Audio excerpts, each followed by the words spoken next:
இன்றைக்கி நம்ம இந்தியன் கான்ஸ்டியூஷனில் இருக்கிற ஒரு முக்கியமான ஆர்டிக்கிள் பற்றி தான் நம்ம பார்க்க போகிறோம். அதுதான் ஆர்டிக்கிள் 17, தீண்டாமை ஒழிப்பு. என்ன சொல்லுது இந்த ஆர்டிக்கிள் 17 அப்படின்னு சொல்லி கேட்டிங்க அப்படின்னா, தீண்டாமை முற்றிலும் ஒழிக்கப்படும், அதை பின்பற்றுபவர்கள் குற்றவாளிகள், அவர்களுக்கு தண்டனை அப்படின்றது வழங்கப்படும் அப்படின்னு சொல்லுது.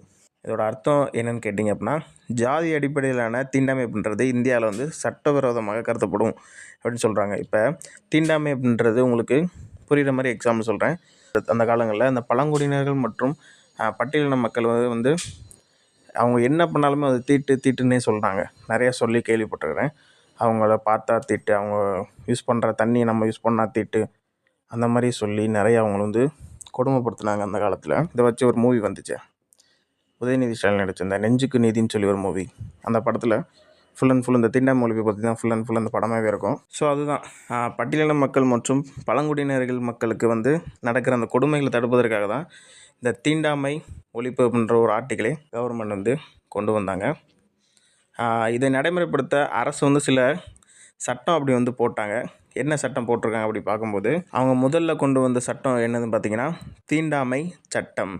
இது 1955ஆம் ஆண்டு கொண்டு வரப்பட்டது. இதுதான் முதலாக கொண்டு வந்தப்பட்ட சட்டம் தீண்டாமை ஒழிப்புக்கு.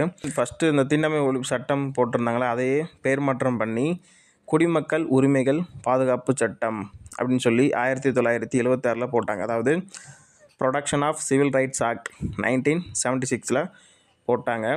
அதுக்கப்புறம் மூணாவதாக ஒரு சட்டம் போட்டாங்க. அதுதான் தேர்ந்தெடுக்கப்பட்ட ஜாதி மற்றும் பழங்குடியினருக்கு எதிரான கொடுமைகளை தடுக்கும் சட்டம் சொல்லி 1989 போட்டாங்க. இங்கிலீஷில் சொல்லணும்னா scheduled castes and scheduled tribes prevention of atrocities act சொல்லி 1989 கொண்டு வந்தாங்க. இது இந்த தீண்டாமை ஒழிப்புன்ற சட்டத்துக்கு இன்னும் ஸ்ட்ராங்காக அப்படின்றது ஆச்சு. ஸோ இதுதான் ஃபுல் அண்ட் ஃபுல் இந்த தீண்டாமை ஒழிப்பை பற்றி இருக்கிறது. இது நம்ம எக்ஸாம் பாயிண்ட் ஆஃப் வியூவில் நம்ம எதை நோட் பண்ணணும் அப்படின்னா, ஆர்டிகிள் 17 சமத்துவ உரிமைகளை வருது. இது ஒரு தடை விதிக்கும் உரிமை நமக்கு.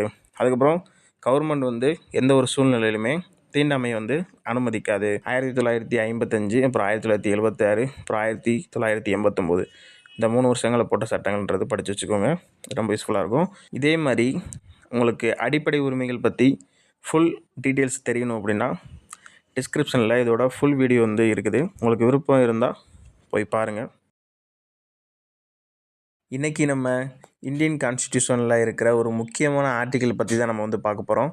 அதுதான் ஆர்டிக்கிள் 17, தீண்டாமை ஒழிப்பு. என்ன சொல்லுது இந்த ஆர்டிக்கிள் 17 அப்படின்னு சொல்லி கேட்டிங்க அப்படின்னா, தீண்டாமை முற்றிலும் ஒழிக்கப்படும், அதை பின்பற்றுபவர்கள் குற்றவாளிகள், அவர்களுக்கு தண்டனை அப்படின்றது வழங்கப்படும் அப்படின்னு சொல்லுது.